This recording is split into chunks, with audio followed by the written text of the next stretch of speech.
outside, and that is when we saw those people in those pink cotton candy cocoons. Killer clowns, and they shot popcorn at us. We barely got away. Killer clowns from outer space. Holy shit. Hey, yo, mic check, headphone check. We are back in Madness Pod, officially episode 17. It's Shawn the Butcher here with Vertebrae33. How you doing? I'm good, Shawn. How are you? I'm very good. We've been going back and forth with everything going on with this podcast and trying to improve with our little headphones we got here and try and make the listening experience better and going over our next movies and interacting with everyone on the socials. First off, I want to thank our buddy Mike from Panic Room Toys, who was on our latest 0.5, and all of our previous guests, Chef Brian from Mission Sandwich in Brooklyn, Brandon from Talking Bay 94 podcast, and we're setting up more guests as we go along because these 0.5s, I think, are going to be very guest heavy, probably less so than the movies, so we don't have to make people sit through 2 hours and 45 minutes of us going through random ass horror movies or whatever. I don't know. Maybe there's some people who want to do it.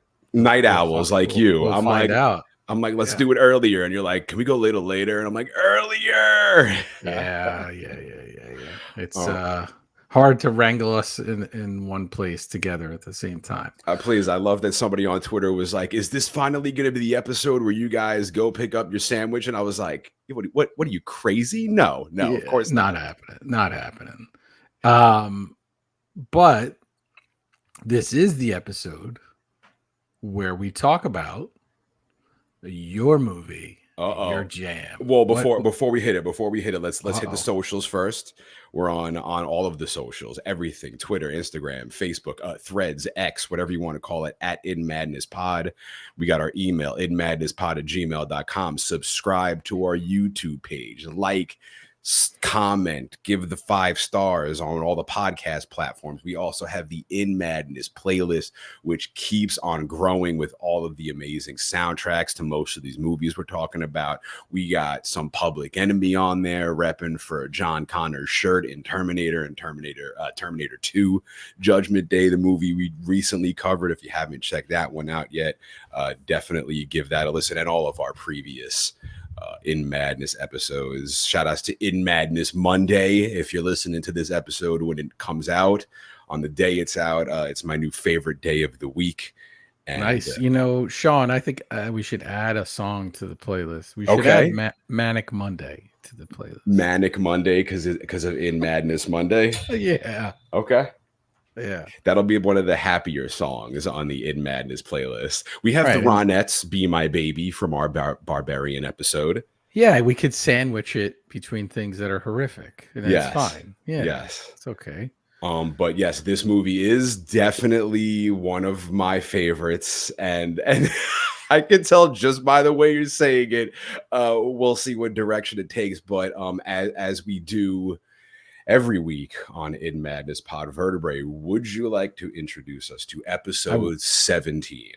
I would. This episode 17, Killer Clowns from Outer Space. There it is. That'll be on the playlist for sure. All right. So released May 27th, 1988. It did come out on VHS in 1989, and I would say that's probably when everybody saw it. I don't know how many people actually saw this in the theater, and I think that's when it took off as a property. And then I think you can attest to this. It's grown a lot since then as a property.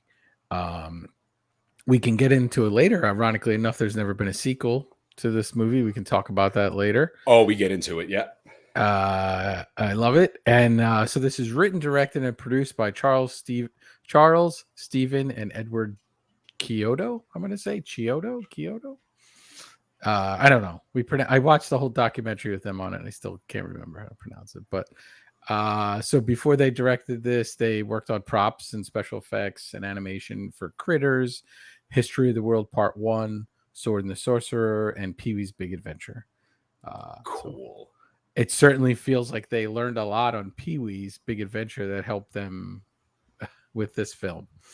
The cast, I'm going to run through them kind of quickly. Is I don't know a lot of these people. There's one person that's a standout for me. So there's Grant Kramer as Mike Tobacco, Suzanne Snyder as Debbie Stone, John Allen Nelson as Dave Hansen, John Vernon, who's the hero of this film for me, as Curtis Mooney, and we know him from Animal House, where he was Dean Werner, right? Dean Werner. Michael Siegel as Rich Terenzi, Peter Lacassi as Paul Terenzi, the Terenzi brothers, Royal Dano as the farmer, Gene Green, Charles Kyoto as Jojo the Clownzilla, and Christopher Titus making his movie debut as Bob McReed, and we'll get to where he is in this film. And am I giving you a fact you don't know? So somebody said Christopher Titus was in this movie, and then I forgot about it, and then you just reminded me, and I'm thinking because this was like his debut or something. It was, and also, yeah, I don't remember. I think he's one of the. I think you told me just now who he is as one of the. We'll get there, but yeah, that's crazy. We'll get there, and then there's a Basset Hound who's I couldn't find his real name. Unfortunately, his stage name is good enough. Yeah, it's Pooh Bear, and then Shawn, I wanted to run through the list of the clown names. Do you know these clown names? I know one of them, and I know there's they're on the boxes of the little pop figures that I have, but I don't know them offhand. Besides the one main one. Okay, so here we go. So, you ready for this? Yeah. Jumbo, Fatso, Shorty, Rudy, Spike, Slim, Bibbo, Chubby, Frank, Joe, and then there's Rosebud, Daisy, the Baby Killer Clowns, Jojo the Clownzilla, Slam, Bippo, Kilbo, Bash, Danny, and Crinkles. Wow. There's also two more in there, which are Majori. It is Magori, and Storefront, which is a weird name, but that might just be where it was located. I don't have all. I don't refer to them by name in my notes besides one of them. Probably the one that I know you would refer to. Yeah. The soundtrack by John Massari, but it kicks off with a theme track by the California punk band the Dickies. The song that Shawn was singing when we jumped on. And that was originally composed entirely with synthesizers due to budget, but then recently they recomposed it and they used an orchestra and then re-released an orchestral version of this in 2018. No way. Of the Killer Clowns theme? Yes. Oh, if I can find that, that's going. So it was released on vinyl in 2018. I do not have the vinyl. But it was an orchestral version of that score. Sick. And I think it might have been like a Kickstarter or something like that, or a GoFundMe or something. I don't know, but they got it together, and it exists. It's out there.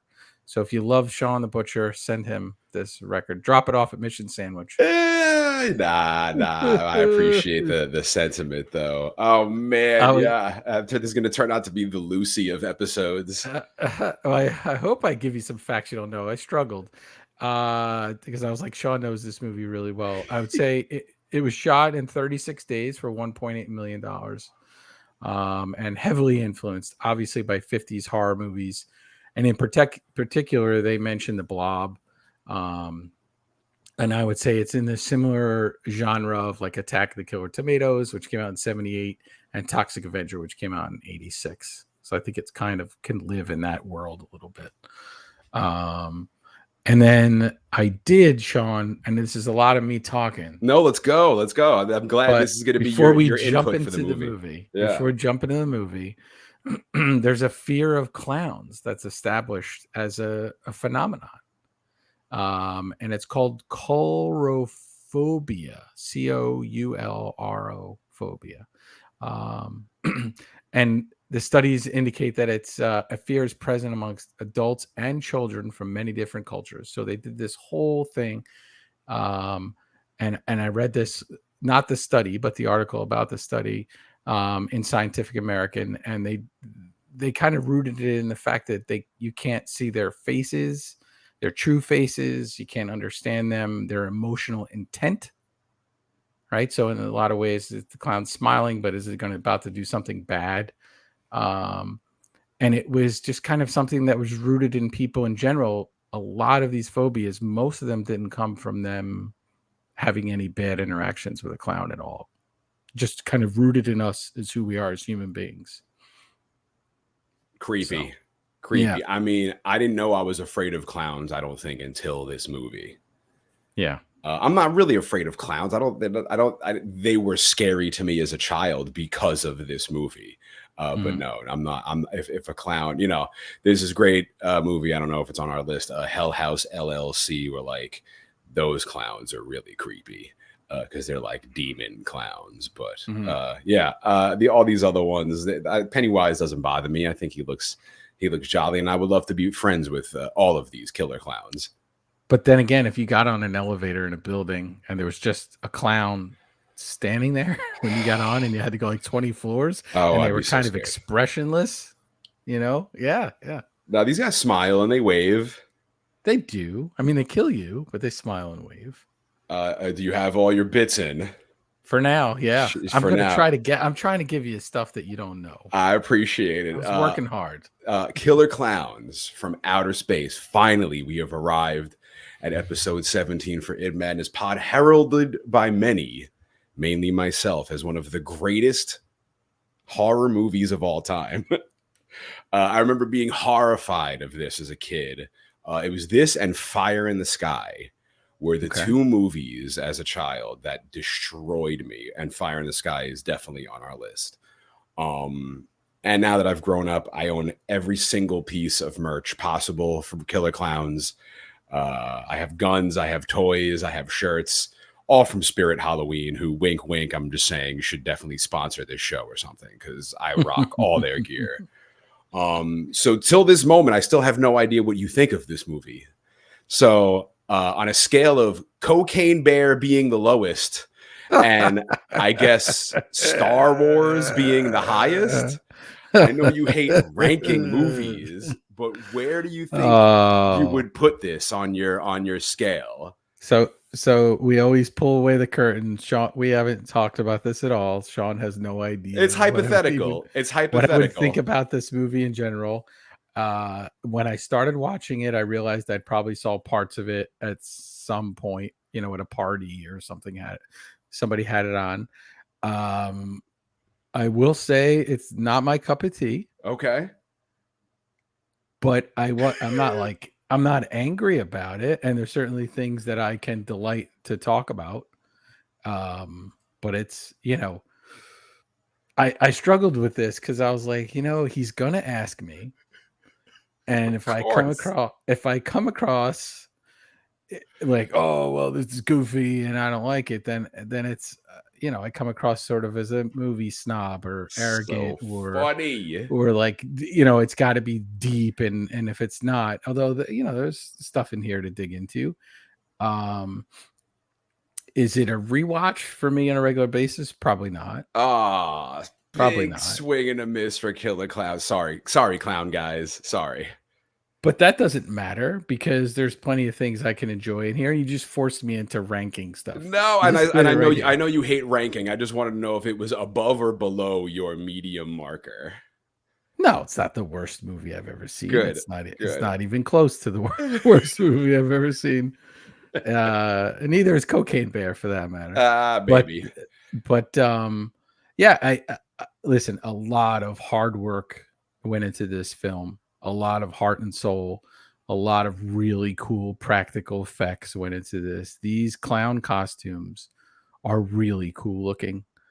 I like that they're dirty and gritty. There's lots of it to like about this movie. When we get into it, we can get into individual aspects. I don't think I'll be going to the convention. Do they have a convention? Man, if they do, I'll be there. I'll be representing for us. Yeah. Yeah. But listen, Shawn, we're going to get to a point where I pick a movie and you're absolutely. That was the boringest thing I've ever seen. It may very well be our next movie. and Vertebrae insisted I see this, Listen, it and it's doesn't. his It's favorite. if But me and all you good. loved everything, I feel like that's a bit inhuman. Like I feel like everybody has things they like and things they don't like, and Yeah, I and I will appreciate you say, sitting through this. I will say, no, it wasn't a punishment at all. I will say that it I think we live in a world now where we have to make hot takes on things, and so people have to be like, "Oh, I like this better than this," and my opinion matters, and Shawn likes this, but I really don't, and how dare you? Right? That exists all over Twitter and social media in a lot of ways, and I don't agree with that at all. Like, I think it's cool to watch things that you might not pick up on your own. I don't know that I've ever seen the movie all the way through before, so that was really cool. It's a shorty. Um, It's not 2.5 hours of Terminator 2. yeah, yeah. I I, I think I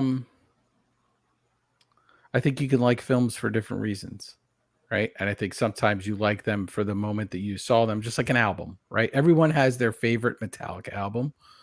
It's usually not what people consider to be the best Metallica album, right? A lot of times. Because they've had so many, but it's when it hit you in your brain and you enjoyed it. Like, what's your favorite Metallica album, Sean? I mean, Master of Puppets. I consider when a band puts out their best album, I say this is their Master of Puppets. Oh yeah.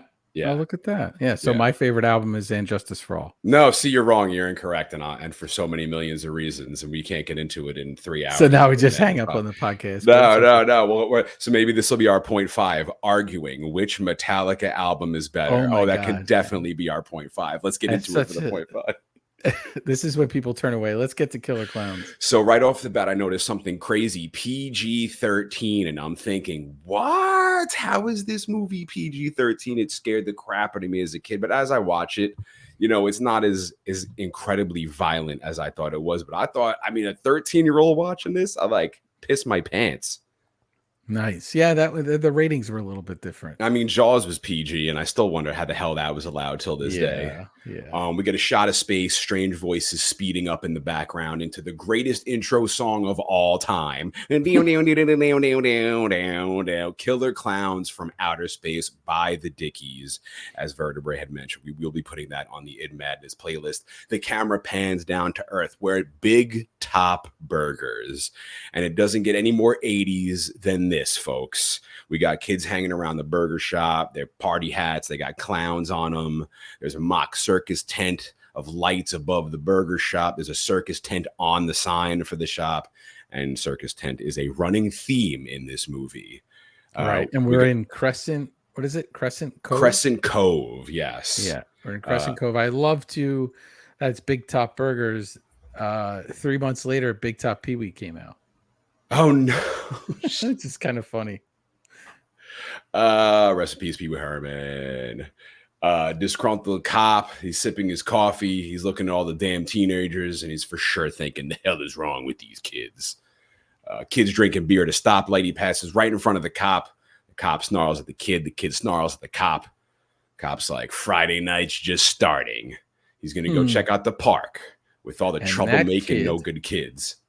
And that kid is Christopher Titus. That's with the beer. Yes, with the beer. Oh, cool. Stand-up comedian, best known for probably Titus, right? He had his own show. Yeah, I remember watching that.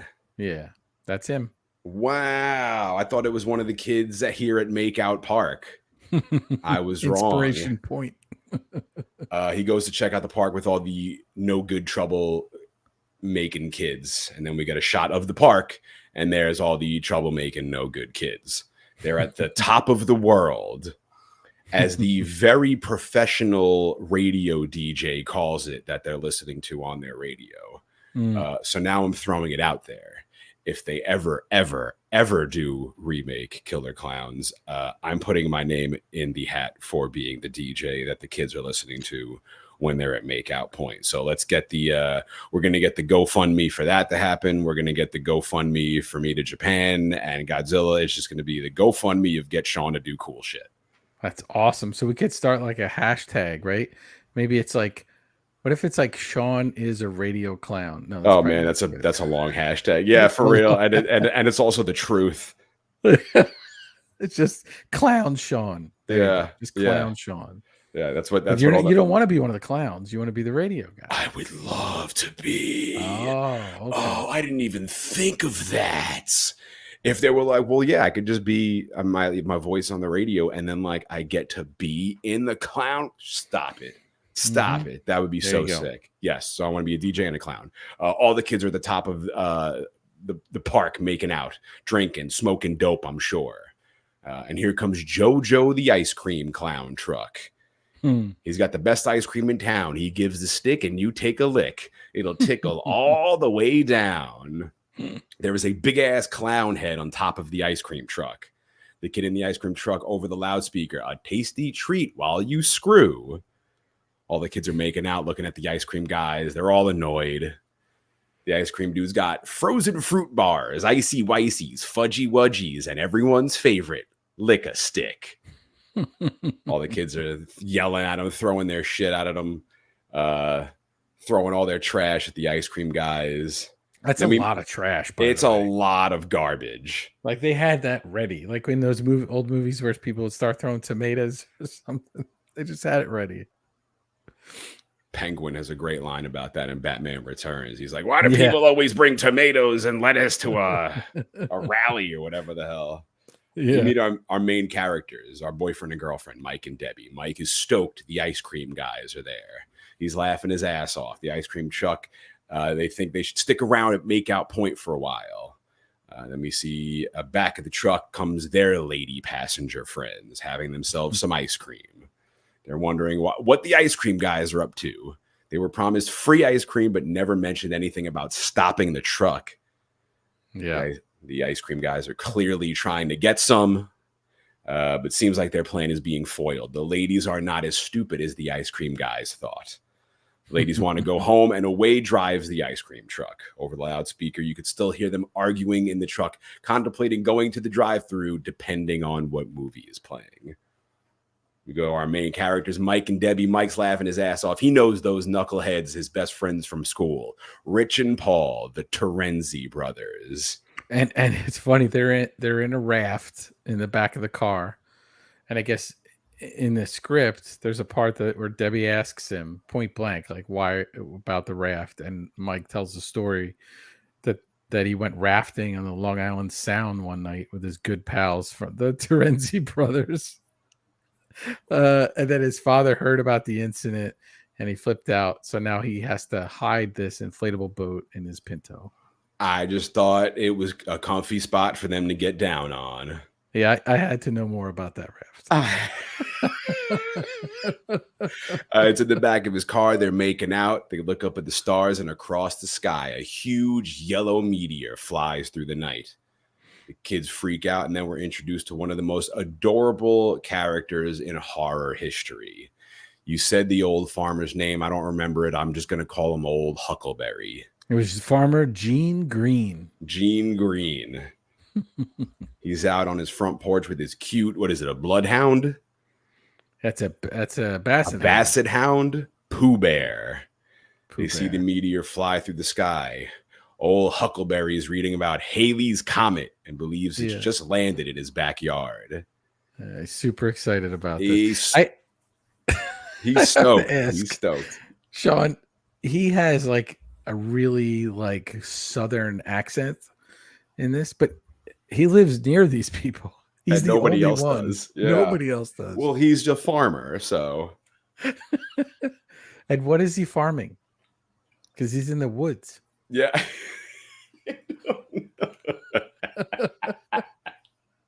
What is he farming? This poor bastard. Listen, I love him. I'm going to tell you right now. His name's Gene Green. We know what he was farming. I like where your head's at. That's very clever. Yeah. He's stoked about the thousands of people and hot dogs and helicopters and airplanes and tacos that he thinks are about to swarm his property to look at this comet. He thinks he's about to be rich. He heads off into the distance with his lantern and shovel. And then Debbie, the girlfriend, she wants to go check out the meteor. Mike's not interested. He just wants to get some. It's got to be 1,000 miles away, he says. But she really wants to go on this adventure to see this comet. So he's a good enough dude, and Debbie convinces him to go check on the meteor. And here comes old Gene Green, mean Gene Green, to the landing spot in the woods. And fully set up in the middle of nowhere is this huge, beautiful yellow and red circus tent with circus music. And Gene Green can't believe it. I'll be greased and fried, he yells. I love that line. What blue blazes is this circus doing in these parts? He looks at Pooh so happy and lovingly and goes, I love the circus. Maybe I can get us some free passes. This poor bastard. He's investigating the tent. The poles holding it up, he notices, are more like space-age tubing with lights on it. He's never seen anything like this before. He investigates further. He says, there's something peculiar about this. Where is everyone? No one's around. Where's the ticket booth? Just having this adorable conversation with his dog, Pooh Bear. Following behind him on the other side of the tent, we see a silhouette of a large being creeping behind Gene Green. He doesn't notice it, but Pooh does. Poor Pooh. And in classic In Madness fashion, a small portal opens up to the tent, exposing the inside, and out comes a large net. We see a shadowed clown throw the net at Pooh, who yelps. This goddamn podcast. No animals survive in Madness Pod. Every time. It's always a dog. They always kill a dog. They didn't get Pugsley. I'm going to say he didn't get Pugsley in Terminator. It's always a dog, never the iguana. Right. And there's Pugsley the dog, though, in T2. So. Oh, right? yeah. The Pugsley 2. Yeah. Pugsley Jr. Yeah. So, yeah. Who knows about that one? So our farmer, Gene Green, is alarmed at the sound. Pooh Bear, he says. Adorable bastard. He goes back in the other direction and finds Pooh's red bandana on the floor. He drops his bucket and his shovel and his lantern and goes, what in tarnation is going on here? He gets angry. He balls up his fist. He punches the circus tent and smashes his hand because it's not a tent. It's made of metal. It's a ship. He begins screaming for his Pooh Bear. He yells, I'll tear this thing apart with my bare hands.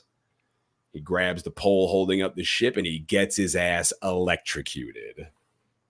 Falls on the floor screaming, and out comes big, scary, colorful, gigantic, goofy ass, but still really scary looking clown. Our farmer smiles. The clown whips out his space gun, which I have purchased from Spirit Halloween.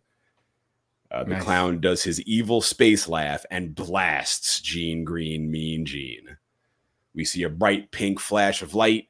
The man screams. And then we cut to Crescent Cove Police Station. We got our young cop Dave. He's sitting at the table. And then we got our other favorite character. I knew you were going to like this guy. Old disgruntled Mooney. Same guy from Animal House. So, from Animal House. Yeah. I mean, if you get, Dean Vernon Wormer, you got a movie. That's a big get for them, I think, when they made this. I'm thinking. Maybe. He's the biggest star in the movie. He was their guy. I mean, besides all the makeup effects. And all the clown guys, yeah. And maybe Pooh Bear. Pooh Bear did a good job. I love Pooh Bear. Yeah. Mooney shoving some young punk kids into the precinct. One kid's got all this makeup on, goth-looking kid, Dracula-style haircut for some reason. His hair's popping out on both sides. There's this other beat-up punker kid. He caught them boozing in the park.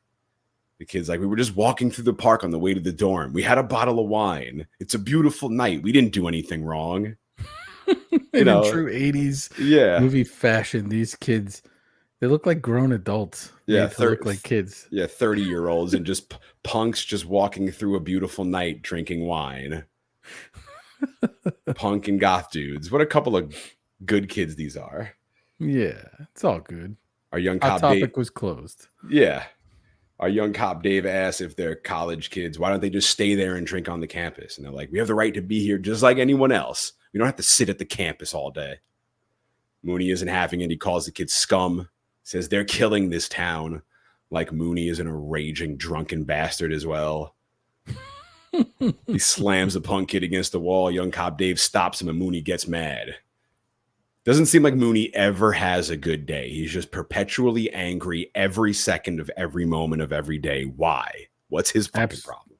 I don't know. Absolutely. And also we get this sort of the young by the book cop versus the old disgruntled veteran cop. So, we get maybe it's our R7. We get our Morgan Freeman and Brad Pitt in this movie. But yeah, it's interesting. What's throwing me off in the scene, Shawn? And it wasn't the 30-year-old punk rock kids. What was it? It was that Dave's desk had 2 phones on it, and Mooney's desk only has 1. What do you need 2 phones for? He's the busier guy. He can handle more because he's the young buck. So I'm thinking it's probably because those phones had lines on them, and they only went up to a certain number. So if you're calling the police station, maybe there's lines 1 through 4 on one phone and lines, 5 through something else on the other. On the other. He's phone. like Somerset with the typewriter. Yeah, exactly. He says the kids were drinking in public, littering, disturbing the peace, resisting arrest. And he yells at young cop Dave, unless you're going to change the laws, Mr. Police Academy. And there we have it, our beef. Young cop Dave gets pissed right back. You got this problem with my training. I don't care. When you bring someone to the station, I don't want to see you beating them up. If you're going to book them, it better be by procedure or your badge will be history. Aw, snap. Mooney doesn't give a shit. He yells at the kids. He tells them to get in the holding cell.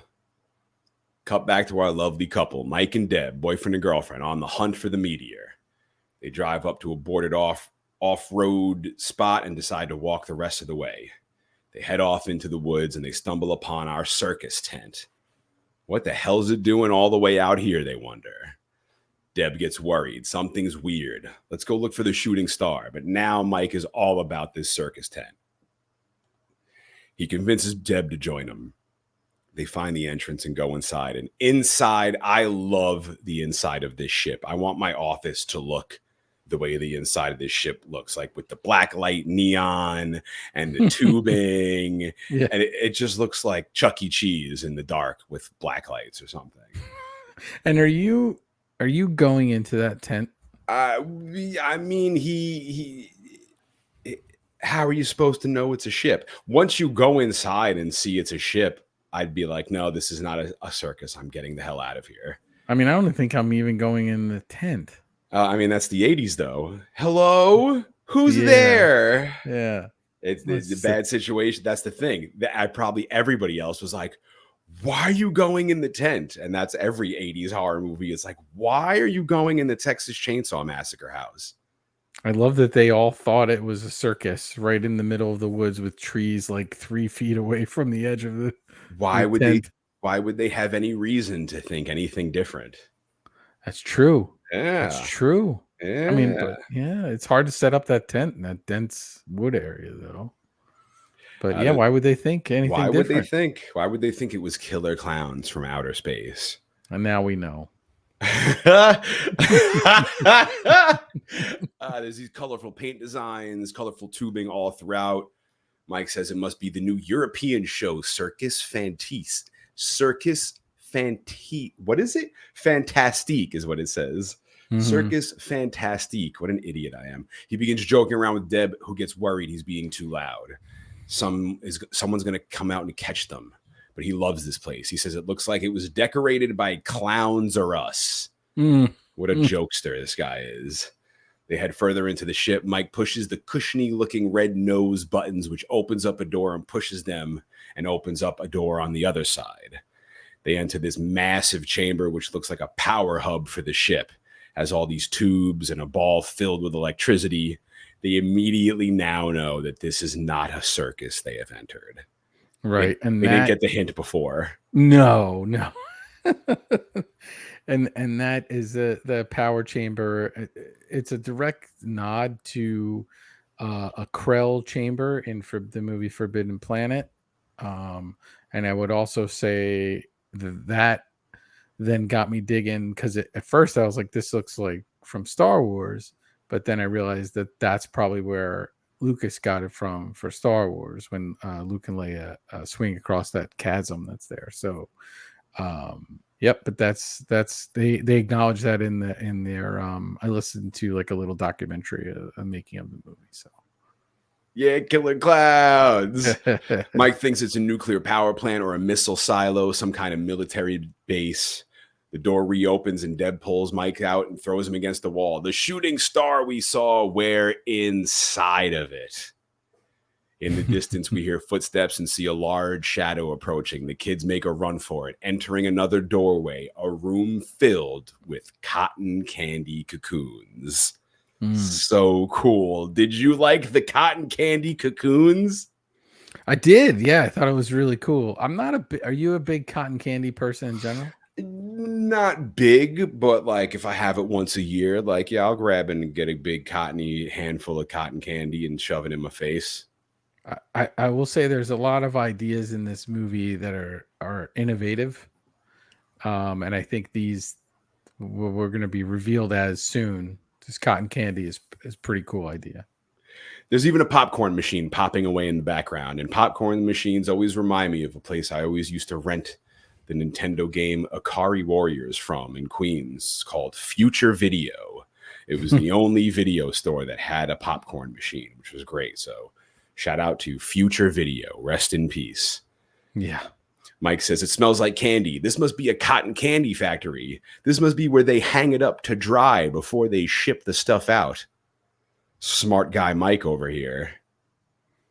Deb's not having it. No, it's not. I've never seen anything like this before. Have you? She doesn't believe in UFOs, but if they exist, they are standing in one right now. Mike doesn't believe it. Deb says, no one stores cotton candy like this. You think?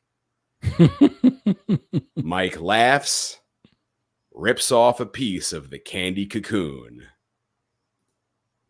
which, my friends, brings me to my milking of the alpacas moment. Because inside of the cotton candy cocoon is a goddamn bloody face. And I'm presuming that's Gene Green, Gene Green. Yes. Our farmer. And to the right of that, behind it, is this smaller piece of cotton candy that is probably Pooh Bear. Oh, I didn't even think of that. Yeah. This pod, what is wrong with us? What is wrong with these movies? Why can animals never survive? Yeah, leave them alone. Deb screams. Yes. Yeah. It's funny. Is it the face is bloody, or is it like the pink of the cotton candy? The sugar. I think it's blood. I think they're in it, and I think the flesh starts deteriorating. Yes. Well, we find out later on. Yeah. Which would have been my other moment, but it's too far at the end of the movie, and this was. No, I agree. I actually agree with your moment right here. So because in the beginning, even when they shoot Gene Green, like he just kind of disappears. You don't know if they're actually killing these people yet until they rip the candy off, and it's like, oh my god, they're actually killing these people. Mm-hmm. Deb screams. The kids know that now that they are in deep shit. The door opens. A killer clown walks in holding another cotton candy cocoon. He hangs it up with the rest. Then Mike notices his friend Joe Lombardo inside one of the cotton candy cocoons, and he drops whatever the hell it is he's holding in his hand. I looked 3 times and I don't know what he drops on the floor. Mike? Yeah, whatever he drops on the floor alerts the killer clown.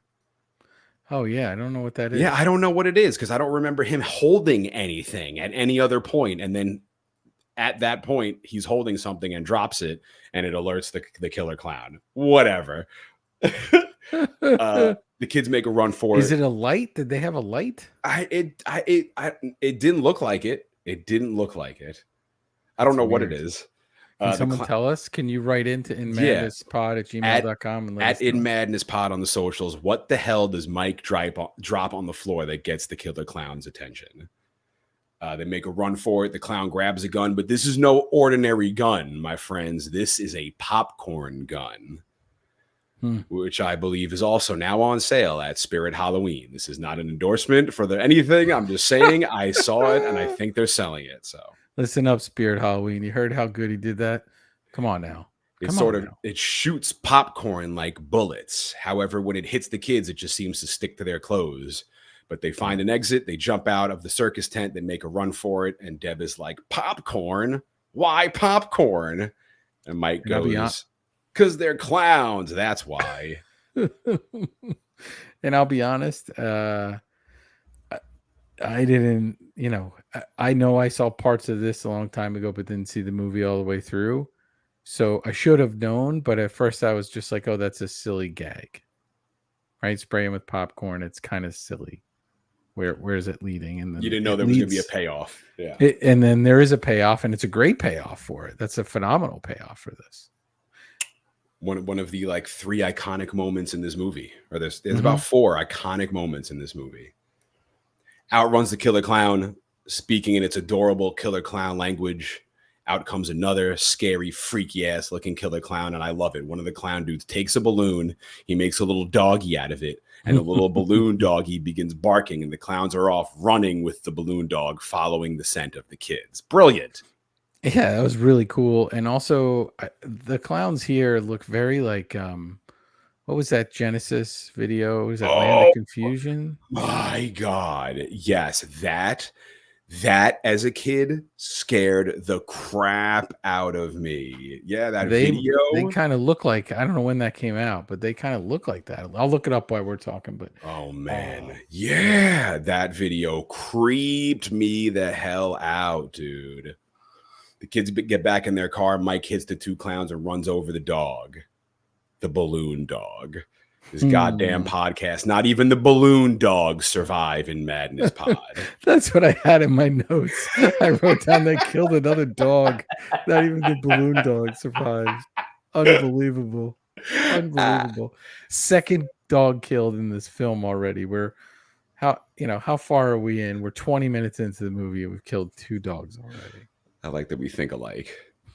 As the kids are escaping, this big, ugly, gnarly, scary-ass, gross-looking killer clown, but with a mohawk, jumps on their windshield. They manage to toss him off and make their getaway. The other 2 clowns that got hit by the car find their clown buddy, who arises just like Michael Myers. Deb wants to go to the police. Mike is like, and what? Tell them there's a bunch of clowns running around killing people with cotton candy? But Deb has a friend at the station who will believe them. Then we get the shot that I remember from my childhood when I tried to be brave enough to watch parts of either this movie on like TV or video.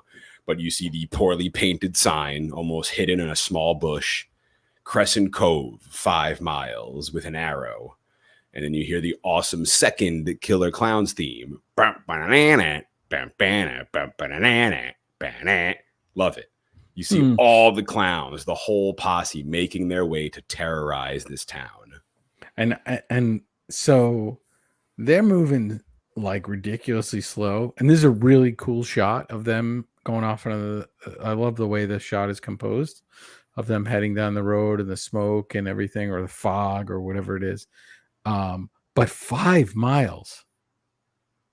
There's no way at that speed in which they're walking. When are they arriving? It's already daylight by the time they're arriving. About like 1 mile, the big fat one would be like, yeah, 1 mile, I'd be like that.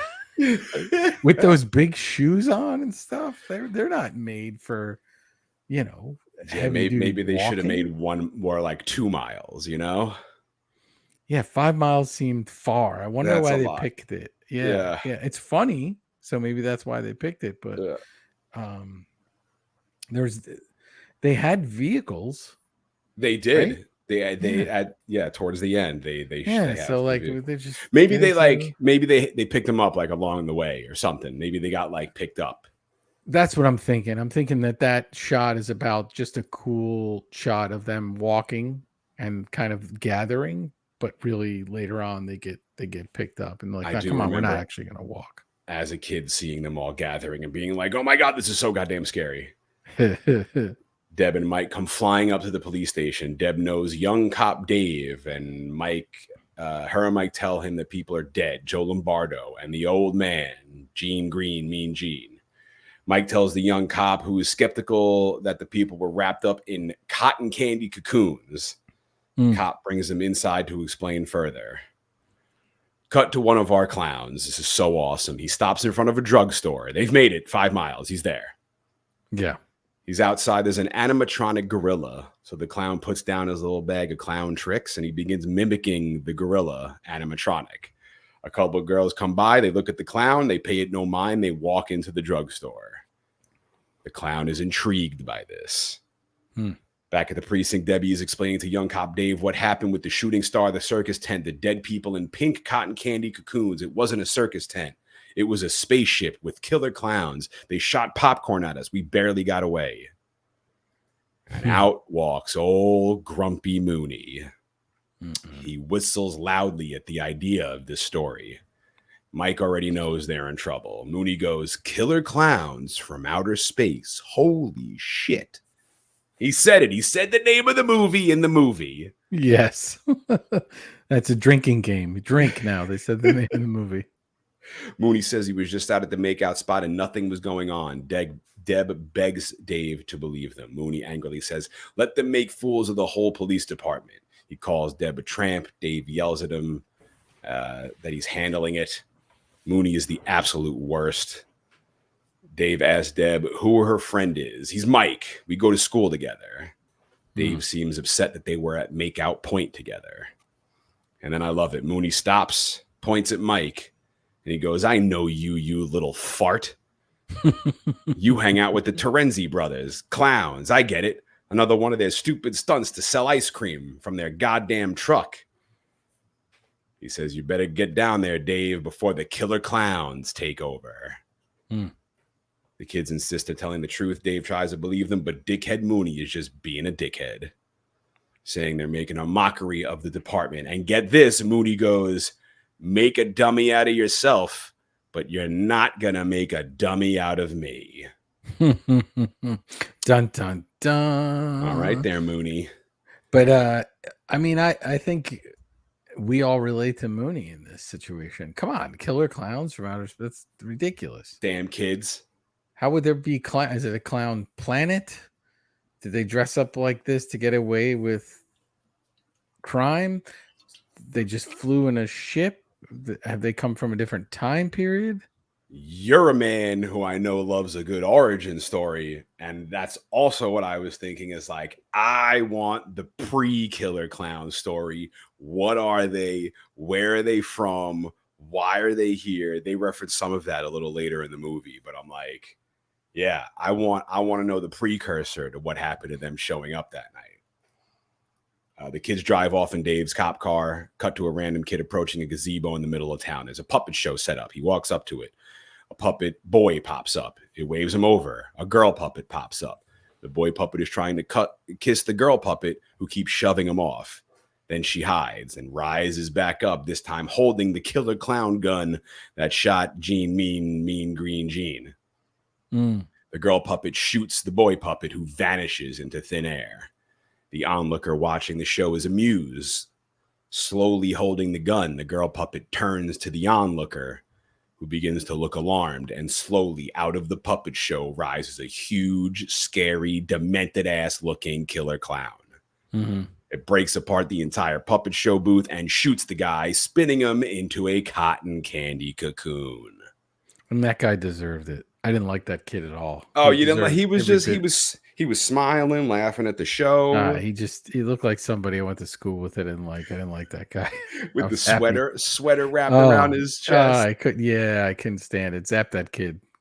After he zaps the kid, he lets out one of the scariest killer clown alien laughs in history. I love when it's just like the underlighting, and they just go rah, rah, rah, rah, rah, rah, rah. So cool.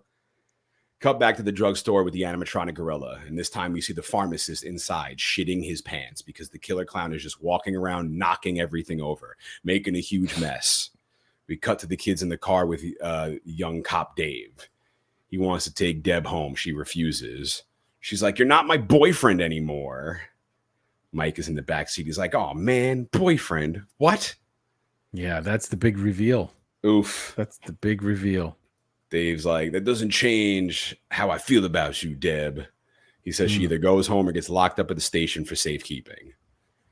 Cut to one of the most iconic scenes of this movie, the pizza clowns. This little hottie in a nightie goes to answer her door. She opens it, and there's a killer clown holding a pile of pizza boxes. She laughs to herself, and in the doorway, 2 other clowns poke their head in from each side. And the final clown, Shorty, my man Shorty, pops his head up out of all the pile of pizza boxes. He smiles, his evil smile. He does his evil killer clown laugh, takes out his gun, and shoots her into another cotton candy cocoon. He just zaps her and turns her into Patrick from SpongeBob. They do look like Patrick. Maybe that's the inspiration for Patrick. We cut to another house. A lady opens her door. A big chunky killer clown hands her a Valentine. She smiles and turns and asks who I presume is her husband if this gift is from him. As she turns around, Chunky Clown gives a heinous evil smile, pulls out his cotton candy gun, and blasts her. And this, my friends, is the part that I'm most confused in this entire movie. The clowns from space. Where did this clown get Valentine's? A Valentine? Where did he get Valentine's candy from? Right? It's a box of candy, isn't it? A Valentine? Yeah, candy? maybe he picked it up from the drugstore they were at. But why would it be even out on the shelves? What time of year does this movie take place? That's a good point. It's not February because it's not that cold outside. See, Sean's about to tell me, "Oh, just watch the movie." Just watch the movie. Yeah. Like, but then I thought, like, did they make like they had those pizza boxes? Did they steal the pizza boxes? Did they manufacture things? Did they have equipment to make things? And they made a fake Valentine, and they've got this sense of humor, right? Much like you made a Halloween reference, Michael Myers dressed like Bob, right? There's this sense of humor to it that exists. So they're clowns. That makes sense, obviously, that they would have that humor, but you know, they're going all in. They could have just kept doing the pizza gag over and over again.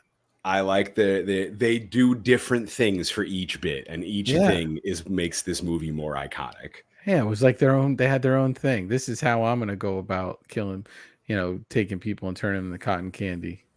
Yeah, give them little Valentines. Yeah. Dave drops Debbie off at her house. She asks to speak to Mike outside the car. Mike is bummed. Dave, her old boyfriend, thinks that Dave's gonna shoot him. Deb tells Mike it's the clowns he needs to worry about. She tells Mike once they leave, she's gonna follow them back to the ship. He begs her to please stay home with the door locked. She promises they have a little kiss, and Dave sees. Uh-oh.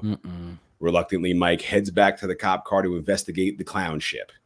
Cut back to the drugstore, and now Shorty, my man, has joined the other clown in his mayhem, making a mess of the place, knocking shit off the shelves, shooting each other with shaving cream. And if that's not enough, this adorable bastard Shorty takes powder off of a shelf, opens it up, smells it, and sneezes powder everywhere. How do you not love these guys? And it's funny, they have the Gillette. It's Gillette Good News shaving cream that's there on the shelf. And what's fun about that is shaving cream is a lot of times used in like pie fights and stuff like that in movies. And if you have a pie fight, because it cleans up easier than, the actual contents of like a whipped cream pie or something like that. So, and we get that later. It's a fun little nod to like, that would be a prop that you would use in a movie. Instead of pies, you would use the shaving cream instead of like the cream for the pies. We cut to Officer Dave and Mike showing up in the woods where the ship was, and now it's gone. All that remains is an enormous hole in the ground. Dave is skeptical. The guys begin to argue. Where's the dead bodies? He wants to know, but Mike has no proof. His proof is gone. So Dave books him. He puts him under arrest and says Mooney was right. The kid's got nothing better to do than screw around. And we cut to our biker dudes kicking it at a biker bar, and up rolls. Wait, Sean, hold on. Yeah. Why did he handcuff him? What did he do wrong? Because he thinks that now he's getting jerked around, and now maybe he's showing his Mooney side, But what's the charge? Disturbing the peace. I'm sure they could, the same way Mooney was rattling off all these charges for the punk kids littering and disturbing the peace. I mean, I guess, but I don't think you get handcuffed for disturbing. But it's like probably $100 fine. In the 80s, it's probably $50. Yeah. I don't know. Nah, the punk kids, I'm saying they probably roughed them up for a little bit, put the fear of God into them, and then let them go. I think this is a direct reaction to the Dave seeing Mike kiss Debbie. Good Right? point. Yeah, because Dave's, he's There's a cool with little everything. jealousy there too. Yeah. Yeah, and then he's like, well, okay, as long as this is what they say it is, I don't care so much about that. And then when he doesn't see that, it just makes him mad, and then he reacts. Becomes bitter like Mooney. Yeah. Kids got nothing better to do than to screw around. We got the bikers kicking it at the biker bar, and up comes my man, Shorty, the killer clown. You guessed it, riding a tricycle. The bikers get a kick out of it. They start making fun of Shorty and his bike. One of the bikers asks to take a ride. Shorty declines. The biker asks to honk the horn. Shorty approves. The biker picks up the tricycle and smashes it on the floor into a million tiny pieces. And Shorty gets very sad. And for a split second, maybe, you feel bad for this little fucker. Yeah. Shorty jumps into the air and vanishes and pops back into frame in front of the biker. And now Shorty's got boxing gloves on. In his weird little alien clown language, you can hear him saying, "Put up your dukes, put up your dukes." He's doing these funny spinning dance moves. He's preparing to fight the biker. It's adorable. The biker goes, "What are you going to do? Knock my block off?" And pop. Shorty punches the biker's head clean off his shoulders into a trash can. And so this movie comes out in 1988, so we have to have a biker gang in this movie somewhere, and a like a catchphrase kind of line as well. But I have to say, like, if you're hanging out outside this bar and this weird little clown pulls up on a tricycle, I don't know that I'm bothering that person. They're Like, bikers. They wouldn't be 80s bikers if they weren't bothering people. It's like in what is it? A Bronx Tale. You can sit, you can have a couple of drinks, but you gotta go. And then they pour the beer everywhere. Now you can't leave.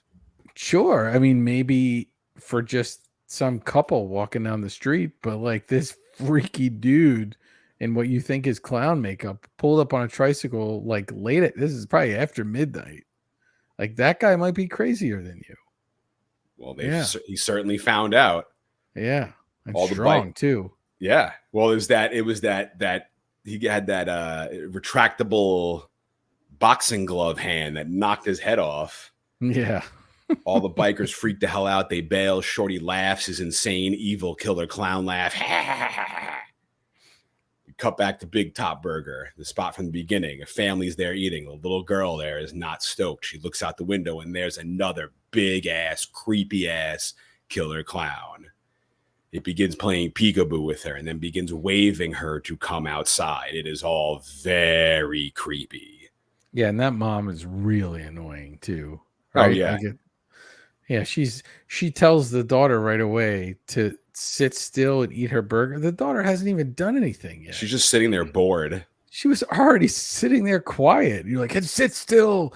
It's, this is, I mean, it is the 80s though, right? I mean, certainly there was a lot of like, I'll give you something to cry about while you were already crying. So yeah, I mean, it's a period piece. Yeah. Also teaching kids a lesson. Don't trust strangers. We see the shot of her. She walks away from the chair, inching towards the door, towards the clown. Behind the clown's back, a large mallet to probably smash the girl into a million pieces with. And right as she's at the door about to go outside, thankfully, annoying mother comes and grabs her and tells her to get back to dinner. Close call, but large, creepy-ass killer clown seems aggravated about this. We cut to Dave and Mike riding back to the precinct. They drive by Makeout Point. Dave gets out of the car. All the cars seem to be empty. No one seems to be around. Kids' belongings strewn everywhere on the floor. Beer, stereo. Dave goes up to a car and sees a web of cotton candy. It's on the car antenna. He then looks inside and he sees it's all over the car. He opens the door. He finds a pair of broken glasses and reaches in and grabs them. Dave lets Mike out of the car, uncuffs him. Mike thinks Dave's going to beat him up, but then Mike shows the cop. That's what I was talking about. Those are Bob McGreed's glasses. They got him. He's dead. We cut to Mooney at the precinct. The phone keeps ringing. He keeps getting calls about killer clowns at people's front door. Then the line goes dead. He says, stupid kids and their pranks. He goes on to pour himself a nice fat styrofoam cup of Jack Daniels. He's sick of these rich kids, rich parents, send them away to school. Now the local police got to babysit these damn punk kids. Phone rings again. It's the poor drugstore clerk. He's on the phone panicking. I've got a bit of a problem here. One of the clowns is piling all the goods he would like to purchase on the counter. Bugs Bunny vitamins, Alka-Seltzer, cool spinny hats. Mooney's other phone rings. More clown calls. He begins yelling at the people on the phone. The drugstore clerk screams and the line goes dead. Mooney thinks the Terenzi brothers have got to the whole neighborhood. And everyone's in on the gag. The hell with them all, he says. He hangs up the phone and now refuses to do his job. We see a random guy driving his car. He's panicking. A killer clown drives up right next to him riding an invisible motorcycle. The guy freaks out.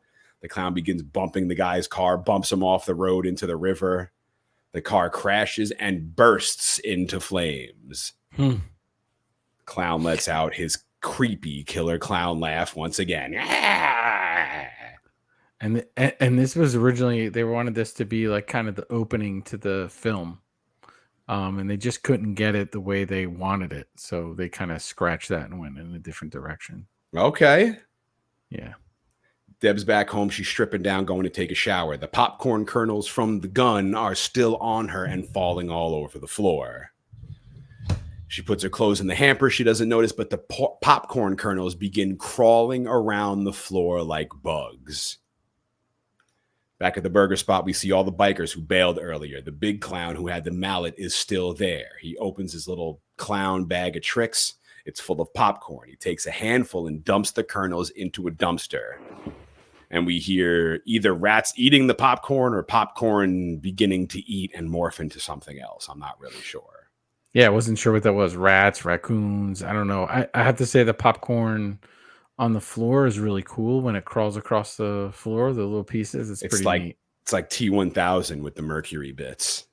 Yeah, imagine if, or that was, yeah, well, I imagine a popcorn monster, or the popcorn kernels formed into a clown. Yeah. You get a Killer Clowns T2 crossover. We're writing the sequel. we cut back to Deb taking a shower. Her hamper begins shaking. Cut to the burger spot. An employee comes to throw out the trash. He puts it in the dumpster and hears squeaking inside of it. He opens to look inside and gets pulled into the dumpster, screaming bloody murder.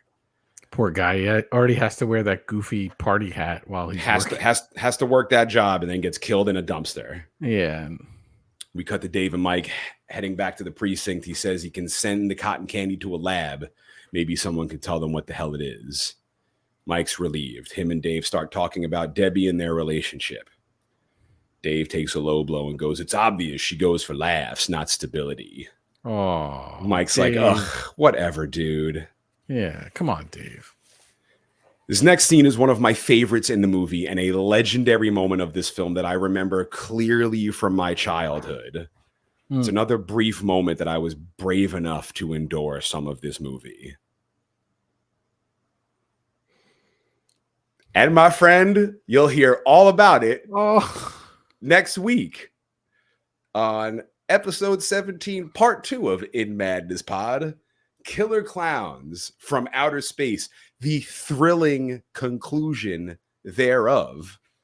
Part of our very special Halloween preparation bonanza extravaganza. You got me. Madness. I got you. Yeah. You got me. So hopefully, Vertebrae, I've made this audio portion of In Madness a little more interesting of Killer Clowns than it was viewing for you. Hopefully, I can do the same for part 2. This has been thoroughly enjoyable. I can't wait for part 2. I'm super excited. I'm not being sarcastic. I know you think I'm being sarcastic. I enjoy it. This is one of my favorite parts of the movie coming up. Unfortunately, if you haven't seen the movie, either review it and catch back up with us next week because we're going to come back with part 2, episode 17, In Madness Pod on the socials, In Madness Pod, every social, inmadnesspod@gmail.com. Check out the YouTube page. Check out the In Madness playlist. It's now going to have the Dickies Killer Clowns from Outer Space on it. Nice. And, thank you very much for joining us for part 1, Killer Clowns, In Madness Pod.